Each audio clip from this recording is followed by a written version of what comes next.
Good evening everyone and welcome to the Downunder Mastermind call for the 14th of August. How was everyone this evening? Good. Excellent. Cool. What I would like to go over to start with is, hang on, I'll just do a screen share. Make sure I've got the right screen.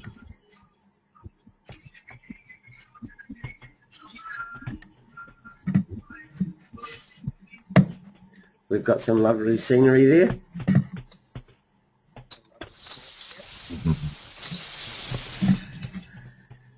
Our Down Under fan page. Has everyone seen it? Has everyone liked it?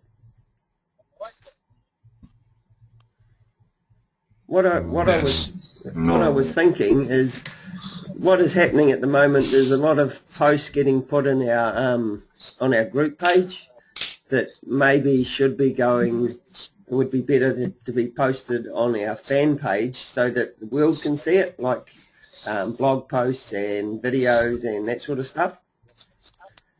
And if you post it on our fan page, then other people can see it and like it, and the general public can actually come and like it as well. Whereas on our group page, it's only the Down Under group that sees it. Okay.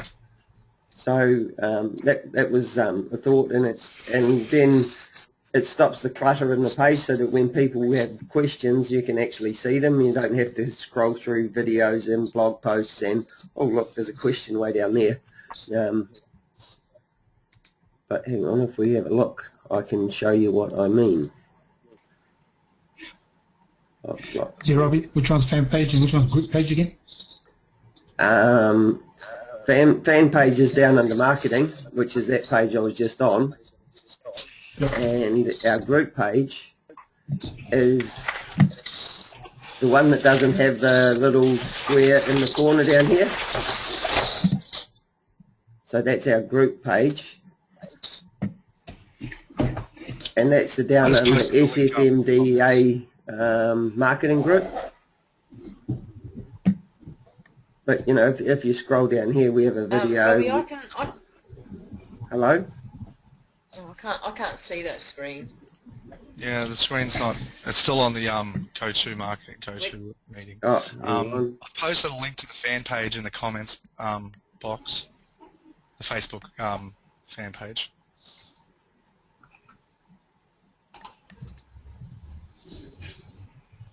Has it gone through yet? No. Hang on. I will do change things around.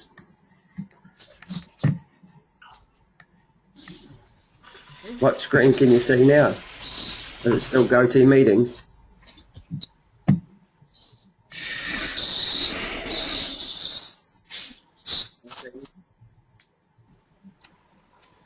This is our group page. You can see it? Yeah. Yeah. Yep. That's our group page. And that doesn't have the little green square in this corner here. And it's Down Under SFM and DEA marketing group. And if we go to our Down Under marketing... Yes, the difference between a group page and a fan page is when you're involved in a group, the only people who see the stuff that you post are the group members. Nice. Okay. And this one is the our fan page, which has the little square in the corner. Robbie, also the way that they can tell the difference between the fan page and the group page is if while you're looking at the fan page here, you see timeline, about, get more info, likes. You don't see anything about members. When you're in a group, up the top there, those labels will be different, and you'll have the group name, and it will say members. And that's how you know whether you're on the group page or the fan page. And they're also named differently. The group is the Down Under SFM and DEA See, there's the group page there, Nick. See how it's got members, events, photos? That's how you tell when you're in a group. You'll see members up there along the tab. Excellent. Yeah. And then we have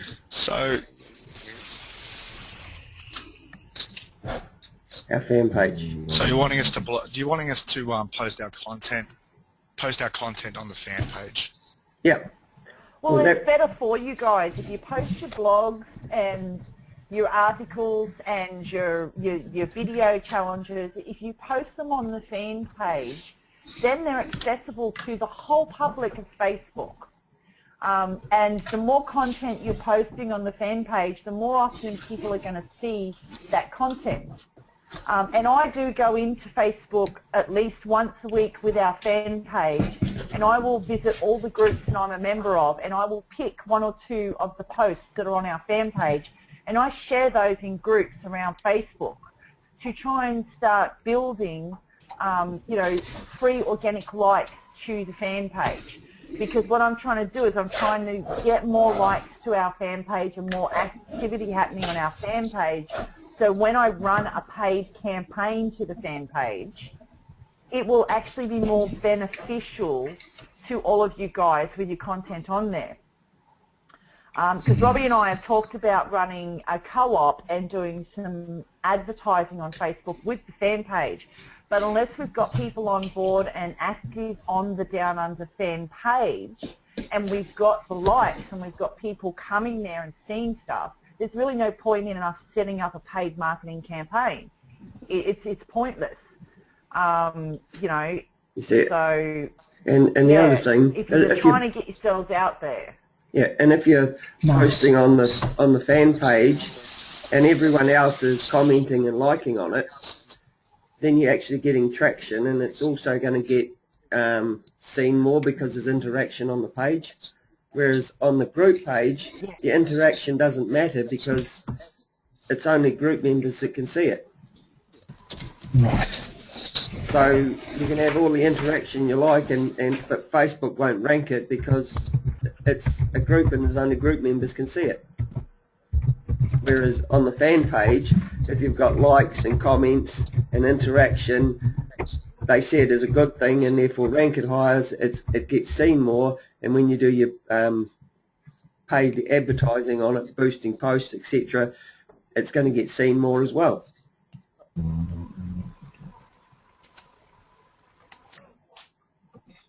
So yeah, it's more beneficial for you guys to post your articles that you write on your blogs and, any other content that you feel is relevant, even if you've read a blog of Stuart Ross's or, Martin Hickey's, not that Martin ever writes blogs, but, or one of the other SFM members, a new member in our group who hasn't quite got the hang of the fan pages and the group pages yet, and you know that they don't have their own fan page on Facebook, but, you've come across one of their articles that they've written on their startup website and you think that it's really good.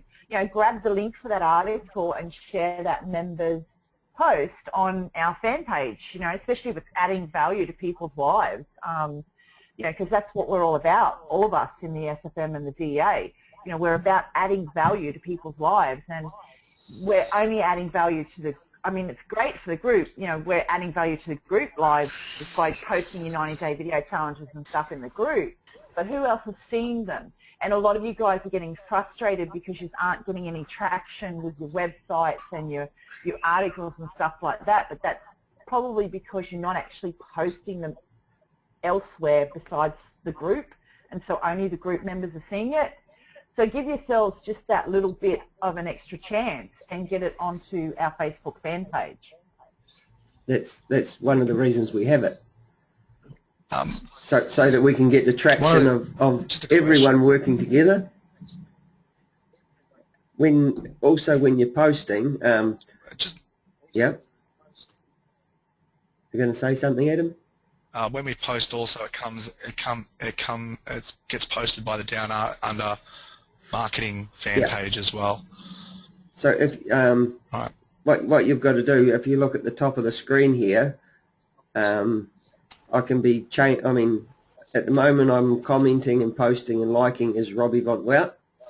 If I click here, it'll change to Down Under Marketing. When you post in the page, you want to post as Down Under Marketing so that your posts come in here. Otherwise, they get put in this little box down here. So Robbie they don't. and I have to go into posts by other people. So all you see is this little bit here when it's posted in by someone else. Whereas if you change it to Down Under Marketing, it then posts on your timeline down here with a big picture, and it looks a lot better. Post on the timeline. Yeah. And to be able to do that, you have to have liked our page, and I have to have gone in and added you as a contributor or editor to the page. So if you find that if you don't have this bit at the top here where it says change to Down Under Marketing, flick me a message and I'll add you to the Down Under Marketing page as a contributor, so you can contribute. If you wish. Yeah. Yeah, I'll just, in regards to contributions of content, also posting our content on the Down Under Marketing website. Yep. That is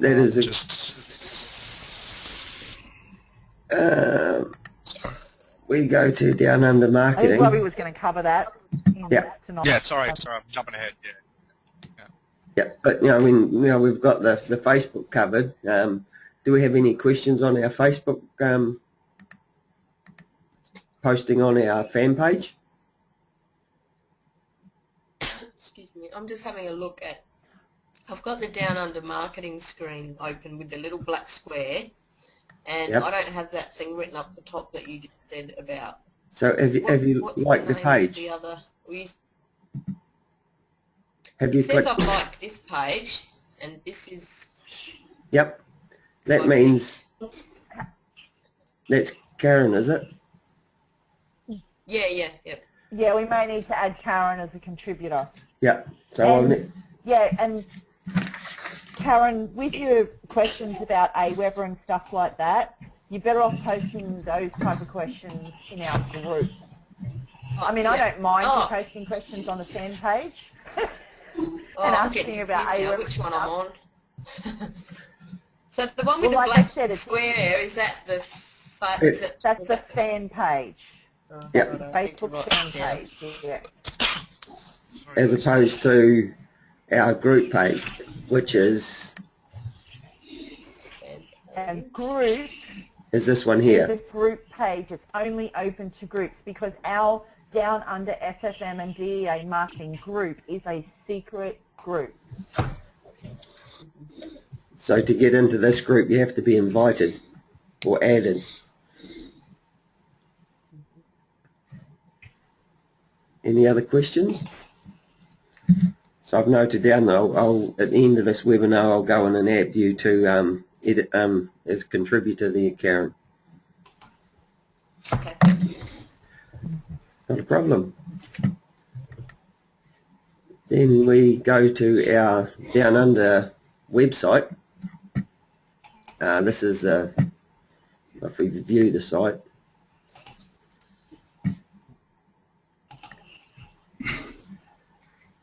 This is where you can share your blogs.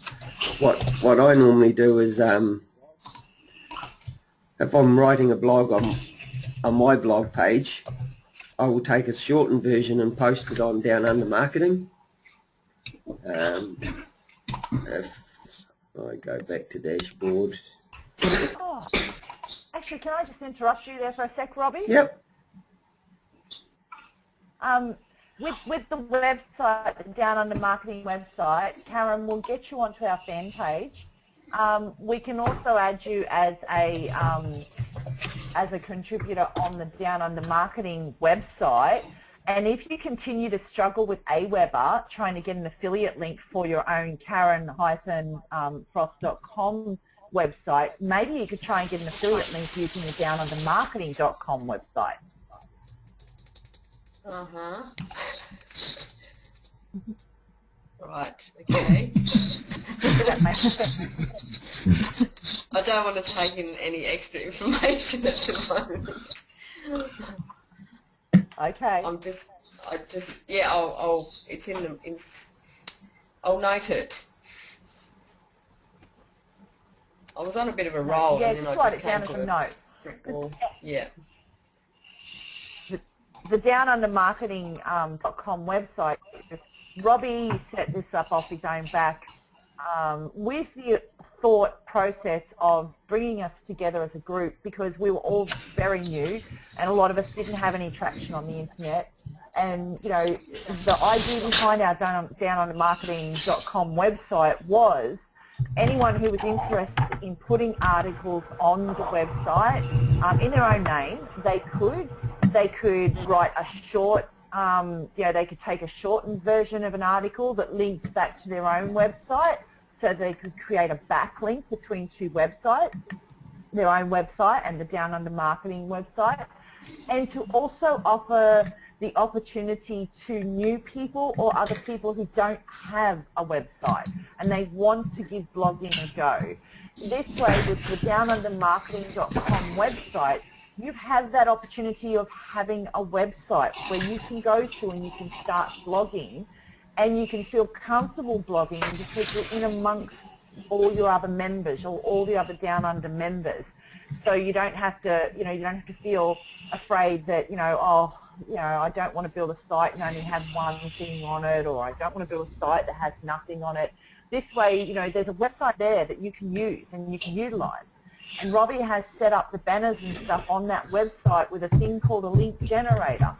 And the people who are contributing to that website, when visitors come to that website and click on a banner, it runs through the names of the people who are contributing to that website, and they automatically sign up into the appropriate name through the link generator for the list, for the 7-day boot camp. So if you're very new and you don't have a website and you're thinking, how do I get my banners and stuff out there, reach out to Robbie and talk to Robbie about the downundermarketing.com website.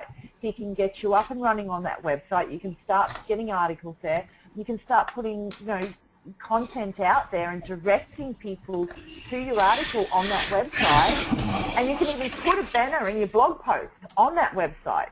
Robbie is pretty free with, his rules on the website. So, you can write a blog and put your own banner in that blog if you want. So for example, this here. There you go, Robbie. Sorry, I didn't mean to take the floor off you. That's all right. If you're writing a blog and you can say, put a link like that, they click on it and it can go through to your affiliate link or whatever. So you might, if I click it, that's set up as just an image at the moment, but you can set that up so that it is a link. So, I mean, it would work exactly the same as if you clicked on this tube player. And if you look, it clicked through to Down Under Marketing /14D, which is the code that I have. I mean, I have a list of names, and 14 is a number, whoever's number 14 on my list, and D is a specific landing page. So if I off that and click on it again, it goes to 17D. So it's come up with a different, same page.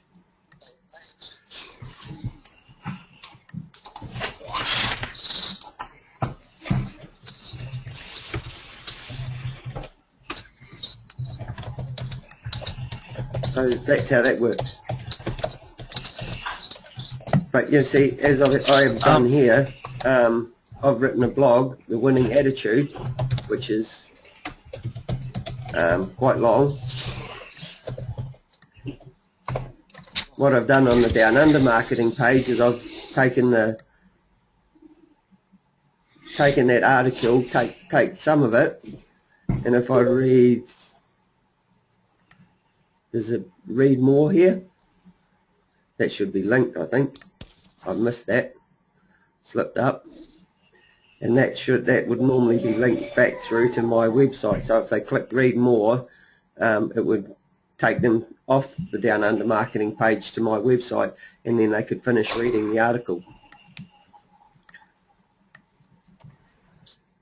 And then once we've actually posted our blog, yep. Adam? I was going to mention also another benefit bonus for doing this on our Down Under marketing website, posting your own blogs and links back to your websites. I just had a Facebook message yesterday from someone who read one of my articles on the Down Under Marketing website, and is actually in contact with me on Facebook to start talking about mentoring. So yeah, so you do get leads this way as well.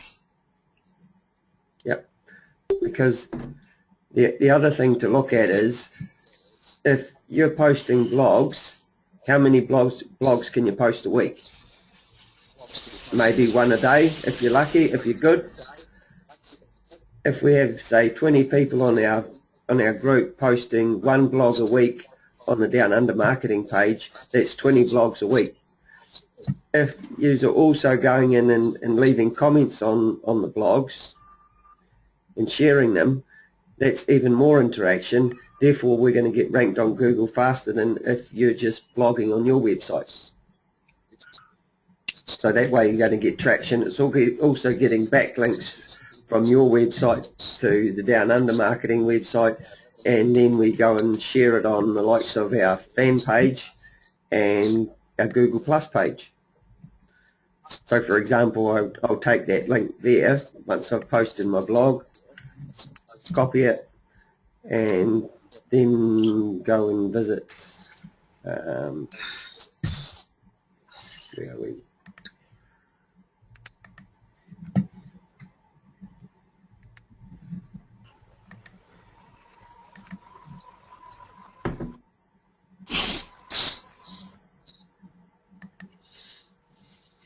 Go and visit our Down Under marketing page, which I can make you a contributor to as well. And if I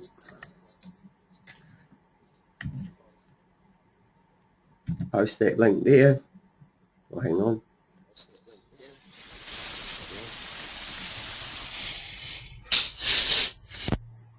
Oh, it did that wrong, I think. Oh, it did that wrong, I think.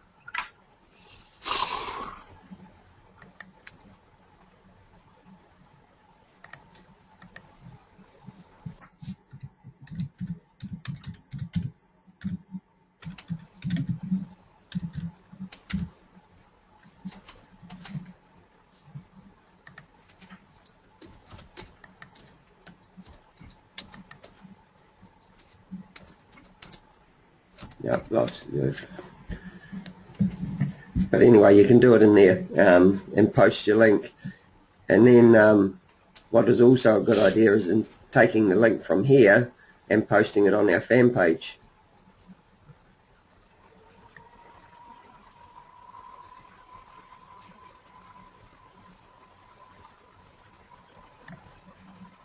So if I take the link from that link to post, copy that, and then go across to our Facebook fan page, I can then post the link in there.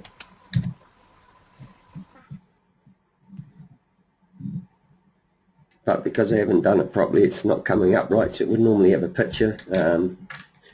But if you do it right, you can have a picture from your Google page linking through onto your Facebook fan page. People see it on there, they'll go through to your Google, then through to the Down Under marketing website, and if then it's linked to your blog site, then it's through to your blog site.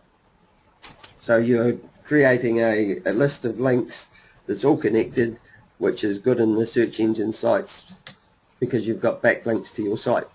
Therefore, you get ranked faster. So do we have any questions?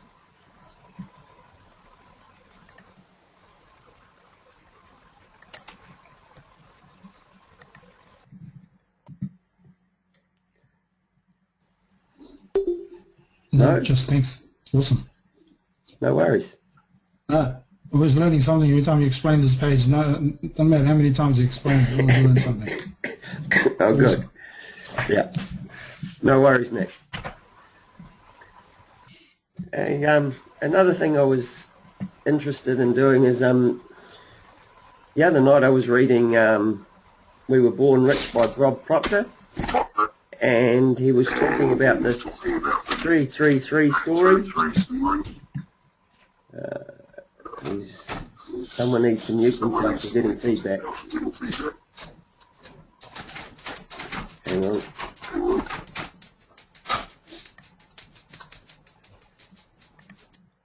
Cool, got it done. And basically the 333 story was some years ago in Canada, in Barrie, there was a tornado hit the town and flattened the town.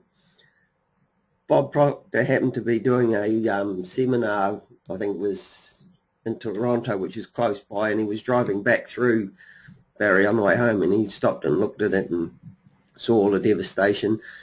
And another guy that was at the same seminar, he happened to drive through it as well, and he saw the devastation, but he had a different thought.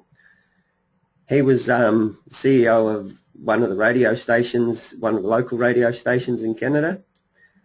So he come up with this idea that he put to his staff the next day. He got all his staff in a meeting, and he says, has anyone got any objections if we raise $3 million in 3 days' time in 3 hours? And people says, no, it can't be done. Can't be done. So he said, no, I didn't ask whether it could or couldn't be done. Does anyone have any problems us doing it? Or anyone would like to do it? And there was no response. So he took up a sheet of paper on a board, and he drew 2 columns on it. And at the top of one column, he put why we can't and how we can. And then he proceeded to put a big X in the why we can't column, and he says, well, now I want to take ideas on how we're going to do this. And someone come up with an idea, well, we could run a radio show Canada-wide. And he says, yeah, that's a good idea. And then someone says, no, that can't be done because we only have control over 5 radio stations in all of Canada. And then he says, well, hang on a minute, we're not having any why we can't. We'll put a big X in that column so we can't put anything in there. And anytime someone comes up with a can't idea, we go next. Anyway, they ran through all these ideas and got a list of ideas. And what they ended up doing was combining with all the radio stations across Canada. They got 2 TV presenters. And radio stations don't normally work together, or they didn't then. But at the end result, they managed to raise $3 million in 3 days after that meeting in a 3-hour radio show. And he says, well, this is just what can be done if you put your mind to it. So that got me thinking, and I was thinking, well, we've got three months to the Momentum Day. So what I was thinking is I want to get, say, 10 people from our group and do some co-ops and get using the Downunder marketing page and the Downunder fan page and the Downunder Google Plus page and get interactive on those pages. So I want the people that come on board to be doing 1 blog a week on our Downunder marketing page. Whether you do a blog on your own page and post a link on the Downunder and do it that way, and share it on our Facebook fan page and our Google Plus page. But the idea is I want to get you doing that. But what my goal is to get 10 sign-ups to SFM under Elite membership in the next 3 months to each person that is in this group that's, on board with this co-op. I'm not sure how we're going to do it at the moment, but that's why we've got 10 of us, or at least 10 of us, and we can share our ideas and say put in like $200 a month, which is, well, over the next 3 months is $600. That can be a flexible figure. Do we have any ideas?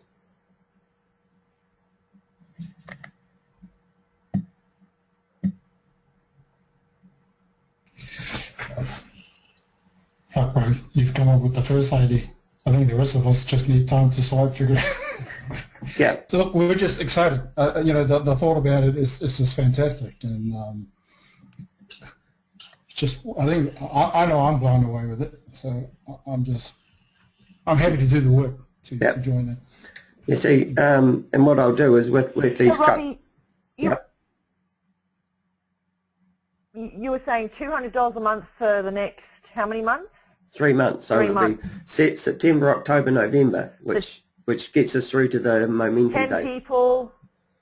10 people. Do you want 10 people involved in the co-op and $200 a month, so you're looking for $20 per person?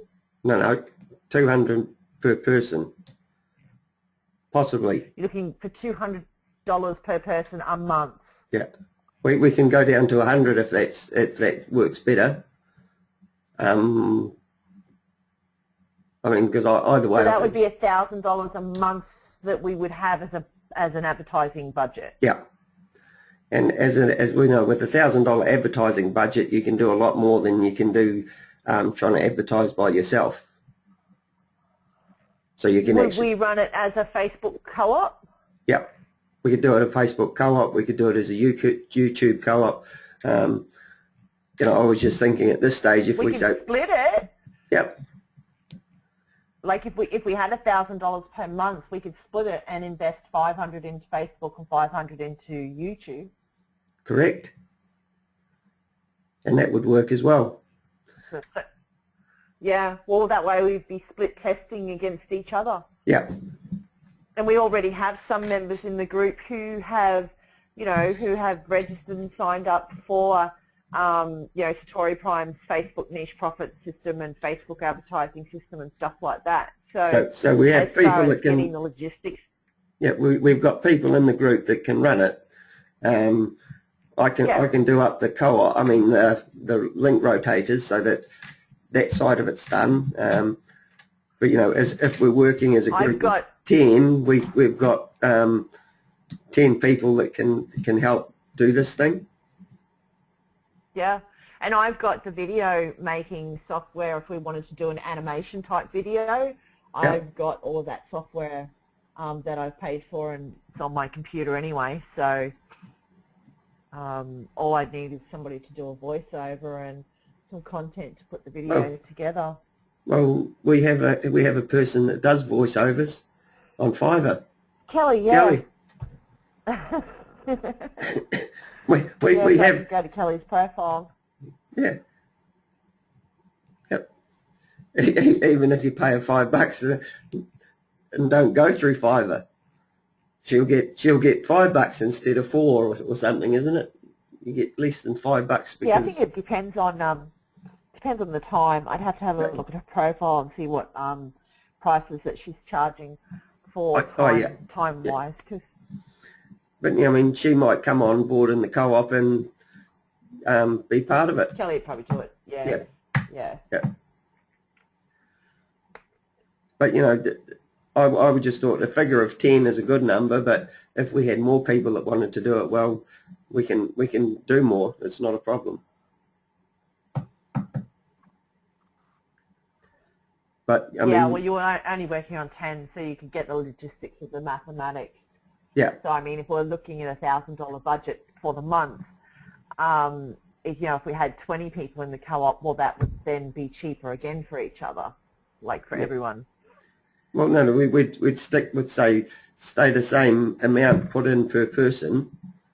If you had more people putting in, well, then it's more advertising you can do. Yeah, that's true, but you've also got to remember people's budgets as well, and not everybody may have, you know, $100 a month. So Yeah.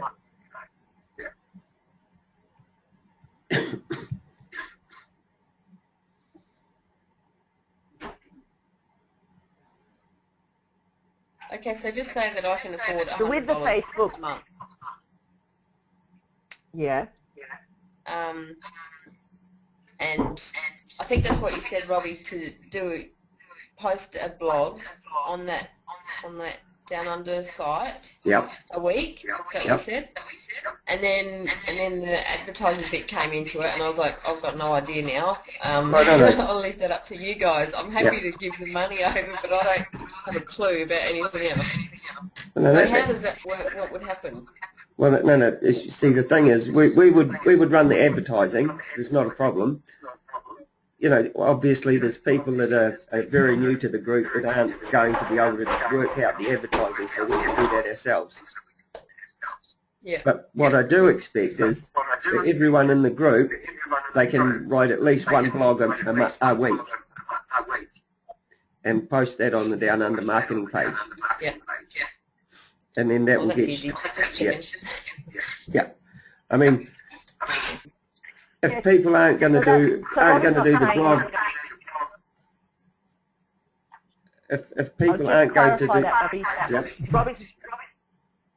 Robbie's not saying that he expects you to write one separate blog for the Down Under marketing page. He just wants you to post a blog a week on the Down Under marketing page. So any guys who are into talent, do a copy of maybe the first 3 paragraphs, stop at mid-sentence that creates curiosity, take that over and post it on the Down Under marketing with a couple of images and a link back to the full article. Okay. So you're creating backlinks. Yeah.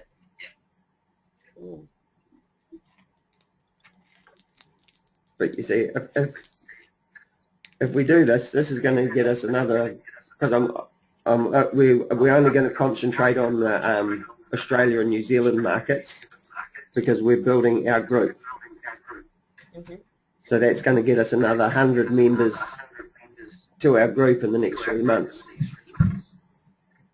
is the goal. And I can't see any reason why we can't. Yeah.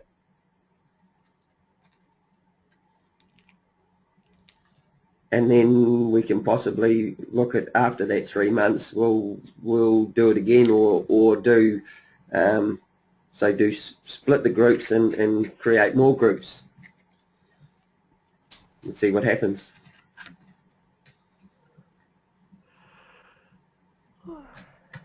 But and it's also going to blow the guys at head office away as well.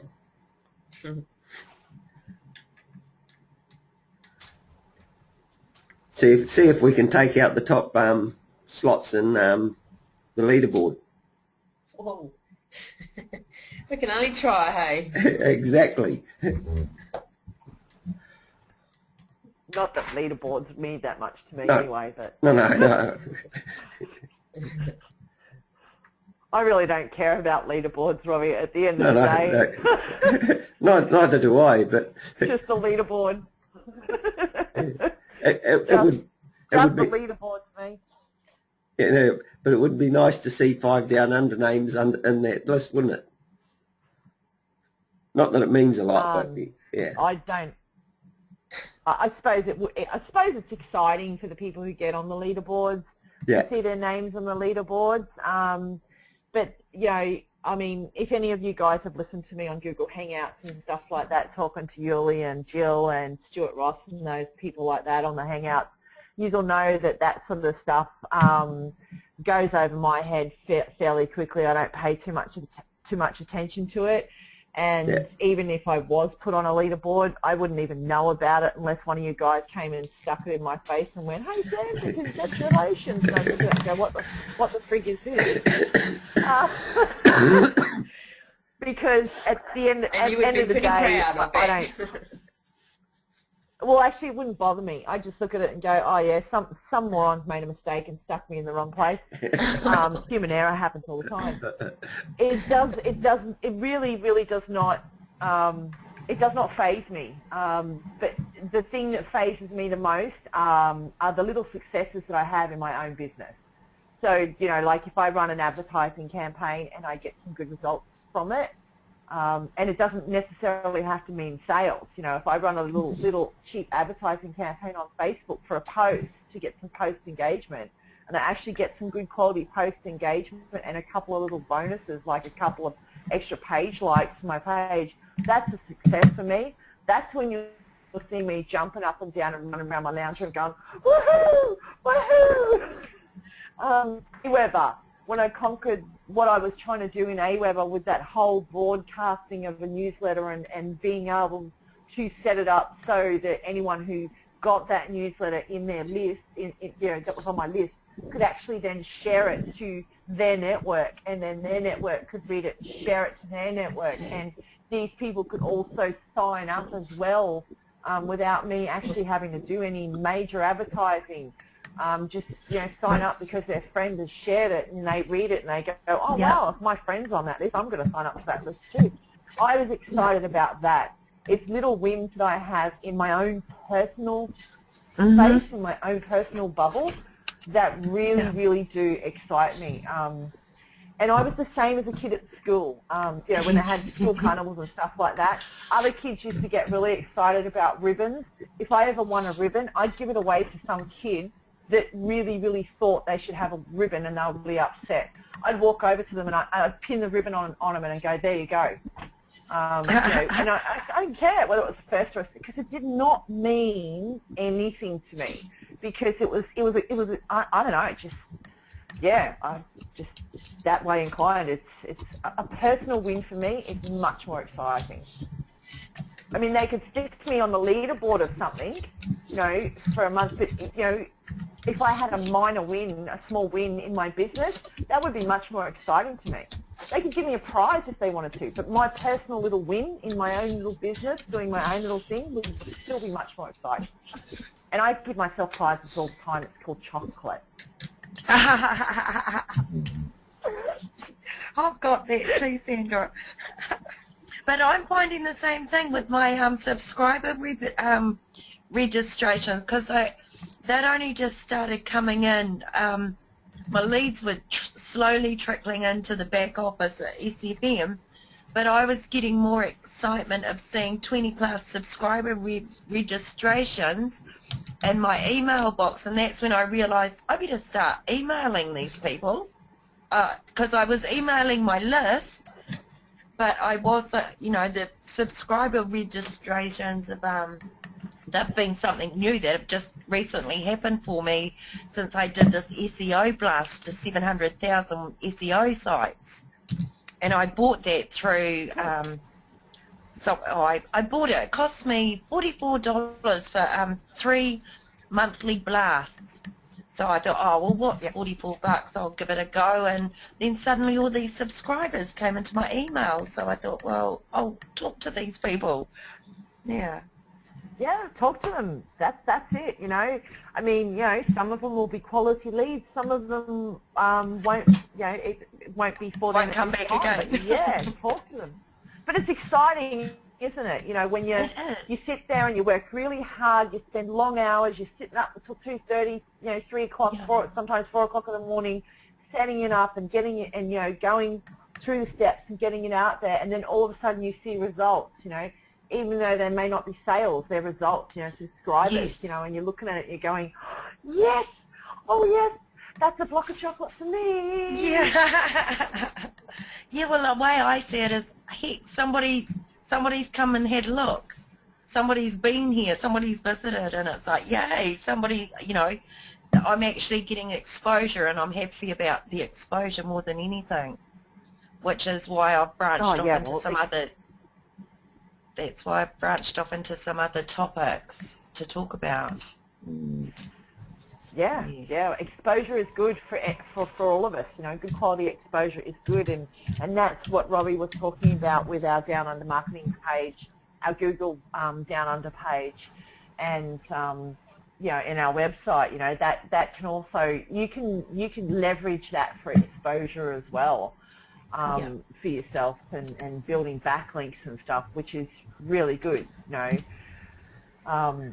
So leverage it, use it, you know, get yourself out there, as, you know, as your own fan page on Facebook. Go and like the Down Under Marketing fan page from your fan page, so the two fan pages are linked.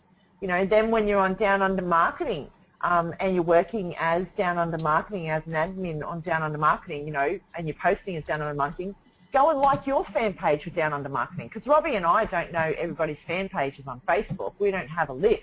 And we don't know, I mean, Robbie and I have liked so many people's fan pages, you know, we couldn't remember who's who for the life of us. So, you know, when you're on Down Under Marketing and you're putting a blog post on there, as Down Under Marketing, for heaven's sakes, go up to the search engine up the top there where it says Down Under Marketing, you know, type your fan page in there, go to your fan page as Down Under Marketing and like the fan page, like your own fan page, with our page. You know, do that. That would be great. You know, you're linking your fan page to another fan page. Yeah. Has Abby liked our fan page? Yeah. You have? Yeah. Yeah. Well, have we added you already? Check up the top. It should be. No, it's not in alphabetical order. I don't see Abby's name there. Yeah, Sandra. Sandra. Hi, Sandra. Yeah. Hi, how are you doing? Yeah, good. How are you? I'm good, thanks. Sandra, I need, like, I'm stuck in the blog. Like, how do you find the ideas for what to write and? What? How do you find ideas for what to write? Yeah, what to write. Okay. Like, yeah. Like, And this would, yep, and this is for your SFM site, obviously, that you're going to be marketing your SFM from. Yeah.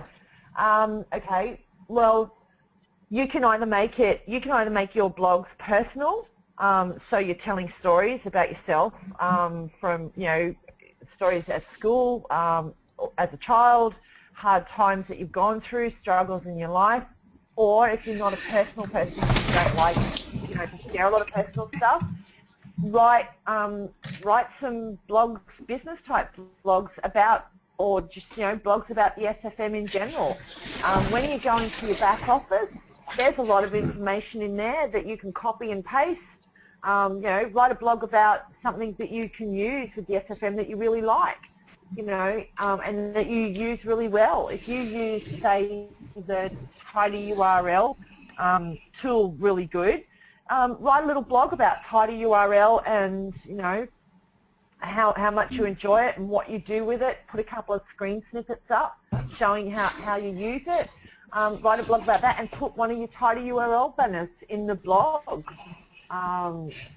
Yeah, if you know about money, if you understand money, if you're really good with money and you understand accounting and stuff like that, you could write a blog about budgeting and money, which would be appealing. You know, you can either write it about budgeting your home budget. You know, if you're tight on a money budget at home, you know, these are ways that you can control your money so you know where it's going. If you understand banks and interest rates, you could write about banks and interest rates. Do you see where I'm going here with this, Abby? Yeah, understood. Hey, Sandra. Cool. Sandra. Yes, Nick? Yep. Can I just add to that, and you can clarify a bit more to it? See, Abby, when I started blogging, when I started this journey, I didn't even know what the word blogging was. So for me, what it turned out for me was it's a exercise to learn to express yourself. And like Sandra says, write about anything, you know, whatever it is that you feel that you think that you can contribute to this forum that you've become part of. And what it is like when you write a story in your own terms, see, all of us here that have been here for a little bit, when you read everybody's story, we can tell the same message about SFM, but it's the way we tell it. When we tell it in our own way, and we express it our own way, and that's how people get to know you. So just like what Sandra said, but for me, what the experience that I got for myself, it changed me. It's an exercise of my mind and my own personal development to grow in an arena. Maybe you are already experienced and comfortable with writing these sort of things in the public forum. For brand new people like some of us, had no idea. It's a scary place. It's intimidating. But the thing was, when I just got on with it, eventually I just got better at it. So for me, I found that, just like what Sandra is saying, pick something that you feel that you think you can talk about, because somewhere out there, somebody's going to read your story. Either it's about you or something that you're good at, and they are going to find your story the way you tell it. They're going to like it. So pick something. Pick something tomorrow and start writing. And then when you start writing, you might not like it. Who gives a shit? The next day, start again. Because as you exercise it day by day, you are going to get better at it. Yeah. I was thinking it should be unique content, or it should not be written by someone, or I was feeling like that only. That's why I was stuck here. Yeah. Every If you can't day. write your own unique content, Abby, if you can't write your own unique content, there are places you can go and pay to have content written for you. So if you have an idea for a blog but you just cannot write your own content to the life of you, and trust me, you wouldn't be the only one. Stuart Ross doesn't write his content. He comes up with an idea for a blog. He has an idea for an article that he'd like to have on his website, and he takes that idea with some, just some rough sentences, short sentences of how he would like that article to go and what he would like the meaning of the article to portray, and he pays someone to write the article, and he puts it on his site. Stuart Ross has admitted 150 times in many webinars that he doesn't write any of his own content. He pays someone to write it for him. So if you are not comfortable writing your own content at all, that's fine. Don't feel disadvantaged. There's a thing called Digital Writers in Digital Business Lounge, and you can set up an account with them. They're pretty reasonable, and Stuart Ross set up Digital Writers. He uses Digital Writers, and they understand the SFM and the business concept and the training concept and the education concept behind the SFM. So they're better geared at writing articles for SFM members. So yeah, for anyone who does not feel comfortable about writing your own article at all, whether it be original content or not, if you are not comfortable doing that, by all means, just write down your idea and what you'd like that idea to say to give value, and then go into somewhere like Digital Writers and pay $10 for the article to be written for you, 10 or 20 bucks, or source around the internet and find other people. You could, Abby, if you know a lot of friends, if you have a lot of friends who are really good writers, and they need a platform to showcase their articles, and their articles are about life and about hard work and about money and stuff like that, things that are relevant, get them to guest blog on your website so you don't have to write a blog post. And just showcase their blogs, and just have your banners around your website, your SFM banners around your website. I was thinking also in regards to... I have seen the Adam's author and author blogs and all this was very good. Thank you. Yeah. Another thing I was going to add with what Sandra's mentioning is, if you're not feeling comfortable with writing your own blogs, every day you should have an idea. You should learn something new. Search around online to find more information about that, and then put a blog post together linking that information together with a little bit of your overview of it, and post it on your blog on your site. It'll give you experience with uploading content onto your site. It'll also give you experience in researching your ideas and getting your ideas down and onto your site in black and white. So, I mean, that's one thing that I've been practicing on, trying to go from the idea to the content in one day. Just a lesson a day. You learn something new every day. So I usually try and find that lesson, search it out, have an overview, and get that message out there. Okay. So you go through the website. Just so all of you know. Yeah. Just so all of you know, when it comes to writing blog articles, please do not stress over it too much. There is no such thing as perfection, and anyone who strives to be perfect, to have things perfect, all you are doing is putting up obstacles in your path and slowing your journey down. Now I have a health and wealth blog that not too many people know about, and it's on the WordPress platform, and it was a free blog that I started ages ago.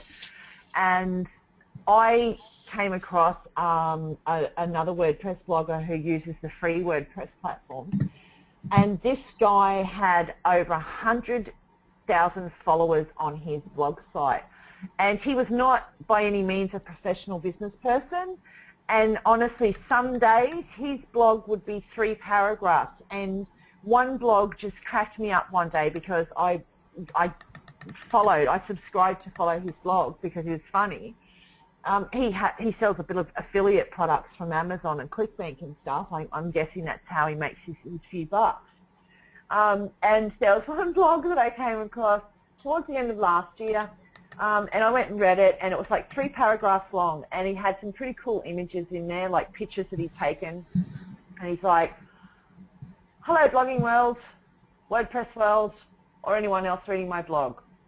I really couldn't give a fuck today about this blog. I didn't want to write a blog. I have no idea what to write about a blog. So I just thought I would come here and ramble. So I just wanted to let you all know that I should be writing a blog. I have no idea about writing a blog, and I couldn't care less about what the blog is about." And that's what his 3 paragraphs said. And he had, by the time I went and read that blog post, he had over 250 people like that blog post. And on that blog post, he had banners, like he had, banners to his Amazon products, to a book that was on self-motivation. So he had that banner up in front of 250 people who'd liked that post. God knows how many of them clicked on that book and went and bought that book. So there you go, don't stress about being perfection. And this guy, honestly, he's not, he's not celebrity looking or anything like that. He's just a nerdy, skinny sort of guy with a pimply face and a moustache that is crooked. And here he is, just putting it out there. Okay. Yeah. So where do you find this quality images and all those things? What was where that, do I Warren? find what?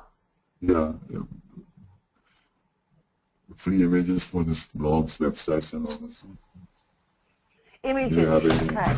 Yeah. You can use images that you've got yourself. So if you've taken pictures with your own mobile phone, or if you've got some old pictures around the house that are relevant to that blog that you're writing, you can scan those and upload those to your blog yourself. You can go to Google Images, and you can find images on Google that you can right-click on and you can save into a picture file, and you can upload those to your blog. So basically just pretty much, I think, stock images, I think they're called. They have free images, but they have watermarks across their images. There are sites you can pay to go to be a member of. They're pretty cheap, but you can pay to be members of them, so you get the images without stock images on them. But yeah, if you're handy with a camera, take some pictures yourself, use your own pictures, or go to Google Images and just use Google Images. If you know who the actual source of that image is, shoot them an email and just go, "Hi, I wrote this blog about such and such. I'd like to use your image. Is that okay? Is that cool?" Most people will say, yeah, that's cool. But if you don't know who the source of the image is, and it's just like a free-for-all shared image with no, you know, no links or no copyright or anything like that on there, use that in your blog. Most people get them from Google Images, stock images. I mean, you know, we could probably get people to send us a list of the sites that they've used, and we could probably put a file in the Down Under group. I know how to upload a file, so if you guys all want to just, yeah, send me a message or put it up in the Down Under group where you get free images and stuff from your blogs, and I'll put it together in a file, and I'll upload it as a file in the Down Under group for everyone to be able to go to and click on and have a look and visit. That's good. See, there's one that I've it's an image I've taken a picture of and then added text to it. So I've created my own. I went and looked in quotes on Google and wrote copied the quote and stuck it on one of my pictures, and therefore it's now my picture, as opposed to grabbing a quote off Google or something and coming into grief with people saying, oh, you copied my image. Yeah, only problem you have with that, Robbie, is you haven't watermarked that. Yep, you're correct. But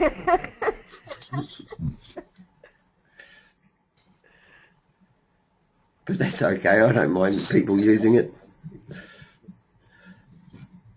Oh, how do you watermark, Kathleen? Well, like Robbie could, like when he puts the text on there, his program would probably let him do transparent text in the background, so he could put robbievanwelt.com or, you know, whatever. You know, he could just put a little watermark in the image. If you don't know how to make it transparent, you can just, yeah, type in with a text program. You can type in your website, your domain name or your name on the picture. If it's your picture and you've got it at home, take it down to the local shop, get a copy of it, bring the copy home, and get a pen and write across the picture, and then scan it and upload it, and there you go, you've got a watermark picture. Yeah. Well, with these ones, I actually use an online editor. I just type in image editor free online and take the picture in there and add the text.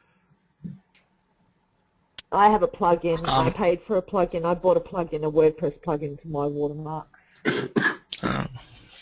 I've been using Publisher. All right. You can put images on there and put text over the top and put your own watermarks in and things like that.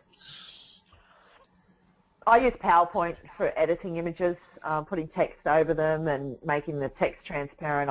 On Windows, I use PowerPoint. I just go into PowerPoint, upload the image, and I can change the size of the image. I can slant it. I can do whatever I want with it. I can put a shadow with it. I can put a watermark across it if I want. But for a professional watermark, I actually paid $19 for a WordPress plugin on one of my websites, and I just use that when I want to put a professional watermark on my pictures. So how does that plugin work? And what's the name of it again? Sorry, Sandra.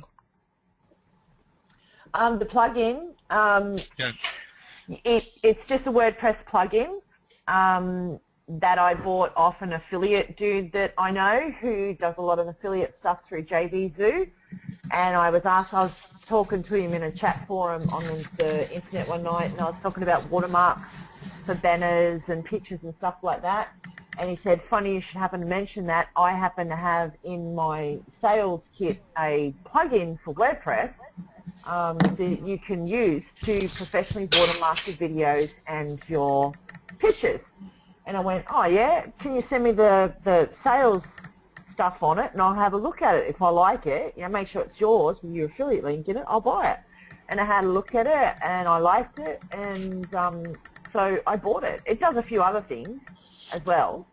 But, you know, I bought it mainly for the watermarking of it, and I just, yeah. Another question in regards to that. Thanks, Sandra. I'm just thinking with images, if you change 10% of the actual image, doesn't that image then become a different image? So therefore the copyrights in that image then change. Like let's say if you were to get an image and then put your text quote over the top, would that then become a different image? You know, it's changed 10%, Well, yeah. so therefore the copyrights would change as well.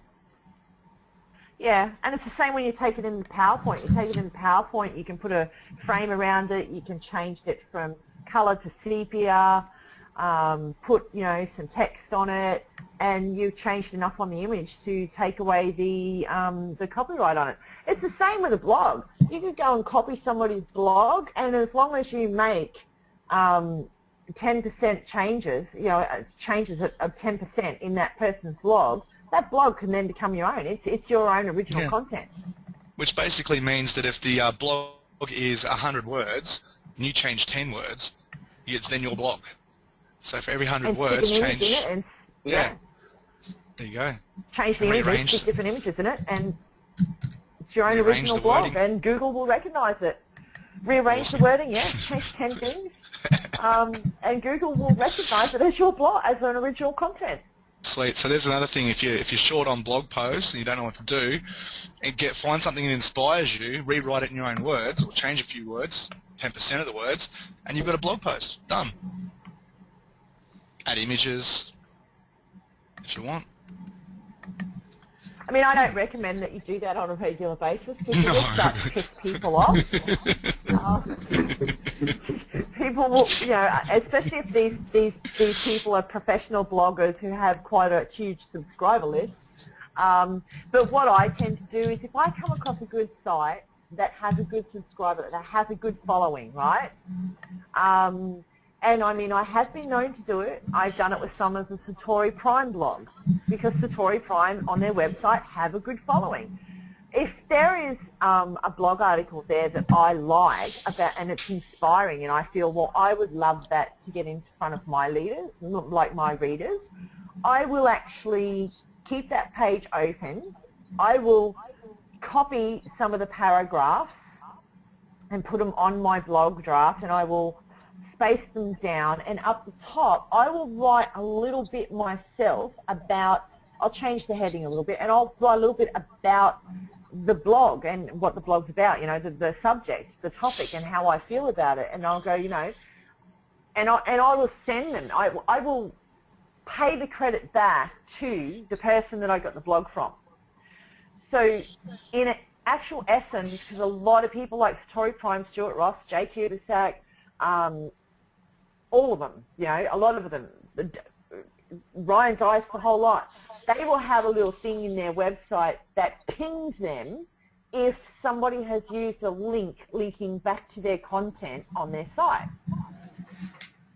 So then you're drawing a new look to your website, and a lot of their fans will know that their content has been shared on another site, so they'll come over and have a look. So you're literally enticing other people's followers to come visit your website, if that makes any sense to you. So I'll write a little bit myself, maybe 1 or 2 paragraphs. Then I'll have their exact copy there, and I'll have their title above it, and I will pay credit in my last paragraph. I'll pay credit to these guys in their blog and what it's about, and I'll have my own call to action, you know, that I want people to take, and I'll have their link that links straight back to that blog, that exact article on their website. And I just created I've created a backlink for them, but it'll ping them, and it only takes, you know, the admin of that particular page to actually come and visit your site and have a look at that article, and you've just created a backlink to your website from a very, very well trafficked website. Awesome. Just a little tip for you. You've got some great tips, Sandra. Thank you. That's why with your websites. Okay, here's another little tip for you with your websites. Okay, I do this. When I go over to a friend's house, if they have a computer, I will ask them to log onto their computer and I'll get them to log onto their computer and type in my web addresses of my websites, and I'll show them my websites that I've got.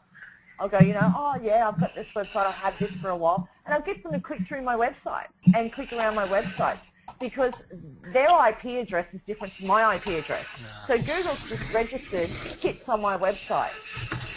If if I have to go in, into a shopping centre and there's an internet cafe in there where you can put $2 in the machine to jump on the internet, I'll put $2 in just for the sake of sitting down and visiting all my websites and pinging all my websites with a different IP address.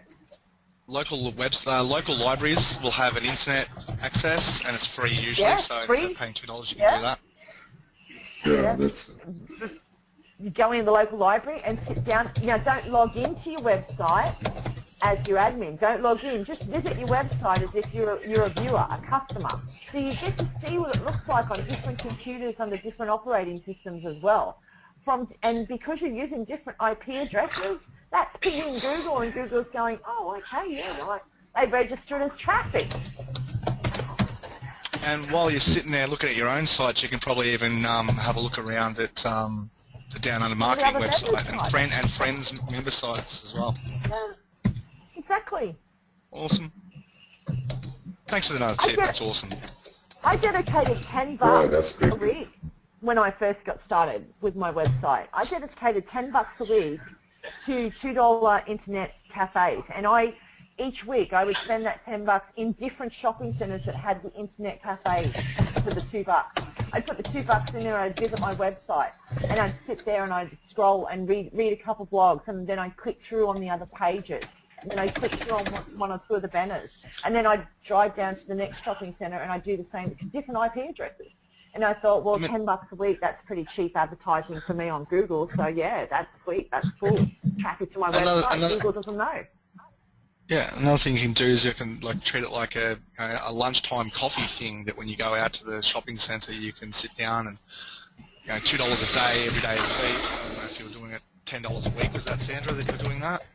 Yeah, $10 a week was all I was dedicating to it. And usually $2 on one of those internet cafes is like an hour anyway. Yeah. So you can sit there for an hour at a local shopping centre, pinging all their sites, making comments and things like that. Oh yeah, I used to make comments too, don't you worry. Yeah. I'm pretty sure we could all fit that into our day every now and then. $2 investment. Hey, $2, cheaper than a cup of coffee.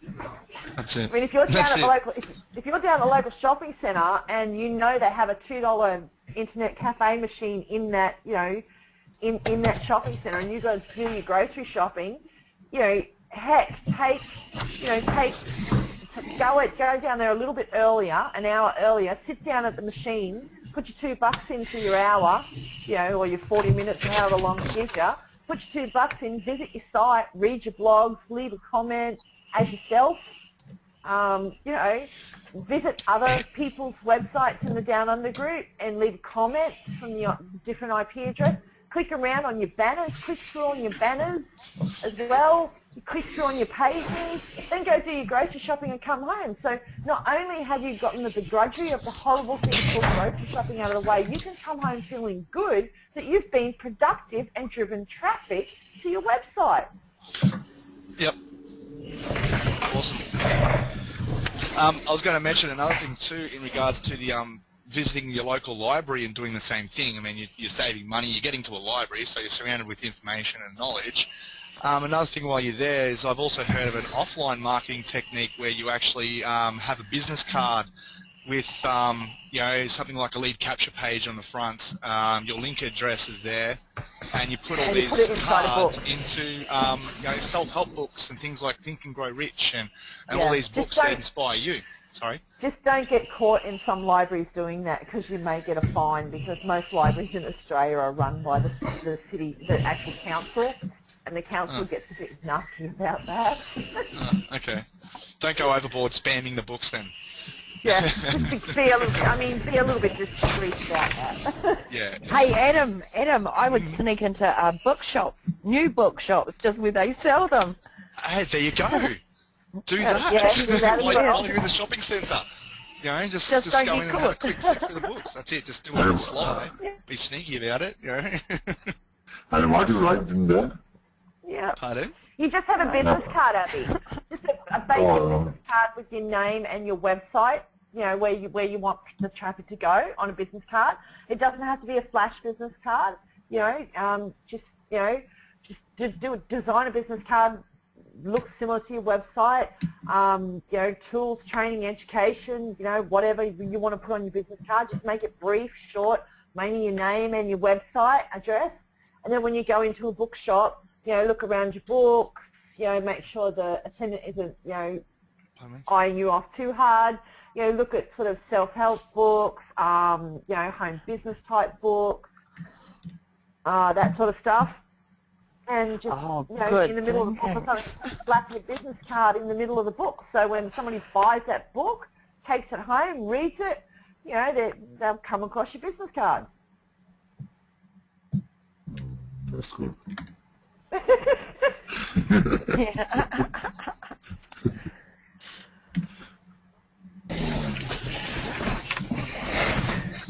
Can I just add that this journey, especially for us, with all the newbies and all this sort of stuff, keep doing whatever it is you're doing every day. Every day you're going to grow. I mean, I talk now. In the past, I hear people talking here. They've spoken more than I ever spoke. You know, when I started. And, you know, the people that are overwhelmed with what's being said here, one of the best things about Sandra is the networking mama. She's the networking queen. And the thing is, every week, I turn up to this webinar every Thursday night because I know there are lots that at the time, there was a lot that I didn't know, but I always went away with something. And in the journey that I've come on, from knowing nothing to now being able to express myself, has come from exercising and doing blogs, and now I do videos and that sort of stuff. I finally got grasp of it because I realized that it was for my own benefit. I learned how to write, and I learned how to exercise my mind, and the more I did it on a daily basis, my mind grew. And now I sit in these gatherings every Thursday night, and I am part of the class because I understand what Sandra's talking about. I understand what Adam and Robbie are talking about, and Kathleen. Whereas before, didn't have a clue. But I just sat there and just listened. Just sat there quietly and just, you know, after that I was like, what the hell were they just talking about? But I come back next Thursday. And I just kept coming back, and eventually, you know, my biggest journey for an absolute beginner is learn to express yourself. You know, as Marie Santos and even Sandra would say, get over yourself. I learned that the hard way, and I did. I got over myself. The thing that you fear the most, as Ilan and Guy would say, is the thing that you need to do. You know, if you have a question that you feel nervous about asking, then it's the perfect time to ask. But the thing is, as you do it day by day, you will change. And I've changed. And I've changed for the better.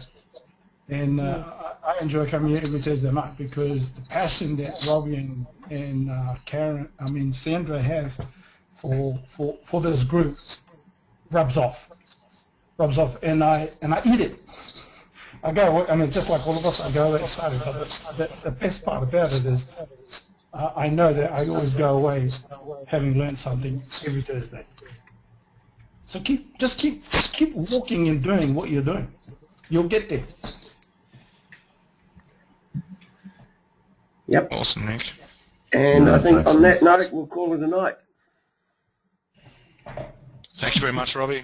No problem. Thank you, Robbie. Kathleen? Catch you next week.